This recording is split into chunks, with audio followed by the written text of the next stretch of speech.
Nolan McLean gets the start for Syracuse, one of their top arms. This is his 8th Triple-A start, his 9th outing. Began the year at Double-A, and he was fantastic for the Binghamton Rumble Ponies. Garcia strikes out, got tied up with a sinker at 95. And he's down by way of the K. Now you see why the Mets like McLean. This is a beautiful pitch. It's perfect. It's a little bit down, has a little bit of run towards the hitter. Arm side run. And he jammed them just enough, Jim, with that velocity at 95. There's a difference between the length and the pace. Exactly. If there's a 3.5 hour game, there's action, it's moving, that's a totally different story. Strike 3 to Hickey. Throws him with a fastball. Another 1-2 on the way. And Zavala strikes out. Could not time up this breaking ball. Strikeout number 3 for McLean. But an unsuccessful challenge. That's in there for strike 3. Sweeper from McLean. Picks up his 4th punch-up. Sogard at second, Yoshida at first. And Campbell strikes out.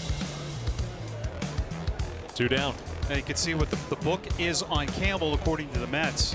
Everything was in. That he threw 3 of the 4 pitches were fastballs in the same spot. And that is strike 3, and Hickey knew it. Fastball above the belt. He's been throwing that pitch a lot with 2 strikes. And he now has 6 strikeouts. So McLean is a guy that is being talked about a lot in New York. Swing and a miss. One upstairs. Again, Jim, a lot of 2-strike pitches say 94 and 95 from McLean. Then you're somewhere on the road the next night. Swing and a miss. He struck him out. What an inning for McLean. 3 punch-outs and a walk. He has fanned 8. Truly amazing to have all our games on TV. 1-2, swing and a miss. One upstairs again. That magic number of 95. Another strikeout on a 95-mile-an-hour fastball by McLean. So by my count, 6 of his 9 strikeouts have come on fastballs. And swing and a miss. Another breaking ball. Threw him 3 in a row. And Jordan went fishing and strikes out. McLean with 10 punch-outs. And I think that's why it's so important to them. high drive to right, way back and gone. 2-run shot for Drew Gilbert. It's his 2nd homer in as many days. But the Mets have opened up a 5-1 lead. Yeah, Uberstein is just living up in the zone, and these guys are not missing it. Reyes was all over his double, and this was up right in the eyes of Gilbert, and he tattoos it. Watch the location. That's right there. He knew it. All the cameras we now have.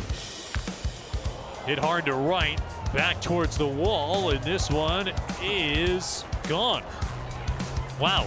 Go figure. Drew Gilbert hits one in a very similar spot. This one definitely was a home run. Landing in the first row of the Worcester wall seats. There you see it. But that's a big insurance run for Syracuse. They now lead 6-4. Yeah, he hit that about 16 feet, 3 inches high. And it stayed on this plane the entire time. Good looking swing. So 2 homers for Gilbert. And that's a big run, like you said. Ryan Clifford. Clifford a .240 batting average, 12 doubles, 13 homers, and 42 runs batted in. Those 2 teams have split the first 14 games, 7 wins apiece.